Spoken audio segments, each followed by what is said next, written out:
Sa number 3, Bacolod City Mayor Albee Benitez nagahingyo sa mga consumer members ng Central Negros Electric Cooperative na magboto pabor sa JVA sa patigayunan ng plebisito sa Sabado nga adlaw.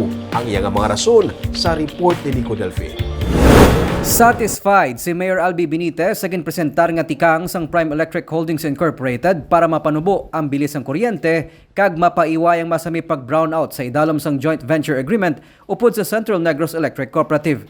Nalakip man sa tuyo sang Prime Electric ang pagbakal sang supply hilin sa solar farms sa isla sang Negros nga kabahin sa luyag man sang alkalde para sa renewable energy.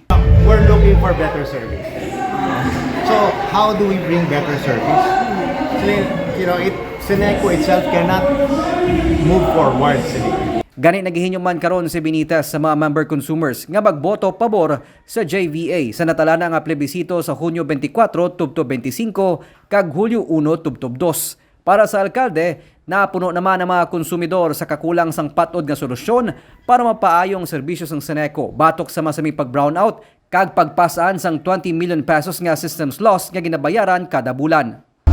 All of this have boiled up. Dugay na ni sila eh. And tama iman ginampan, all we have to do is change the directors, change management. Ang question ko, sino ang ibutang ka na? Inisubong, I have a very favorable endorsement coming from no less than the city mayor of Iloilo. Ang iyang experience ito, siya wala gid kami nagsala. Samtang ang katapos ang anti-JVA coalition, nag-file naman sang petition for declaratory relief kag declaration of nullity sa ginakabig nila nga questionable nga JVA. Kabahin sa ginihinyo nila sa korte ang isyuan sang preliminary injunction kag temporary restraining order kontra sa JVA kag sa natalana nga plebisito. Kaina, nag-file man sang notice of strike sa National Conciliation and Mediation Board ang katapos ang Seneco Union of Rational Employees o CONCUR, kabahin sa tikang agud balabagan ang kasugtanan sang Prime Electric kag Seneco. Automatic once madula na ang mga empleyado, why na mga union ng mga ma-exist? Pila kadlaw ang plano niyo sir nga mag-strike? Actually may mga proseso na sa sir. So for now, hindi ko na siya masabat. Then ang iba may mga legalities i-refer na naman sa mga legal counsel. But when do we expect nga may arak nga mo strike? Amo na sir, may mga procedure or mga processing.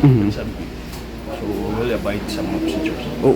Siguro, the workers' participation sa pag-prostrate is for them also to protect their rights and interests, specifically their employment.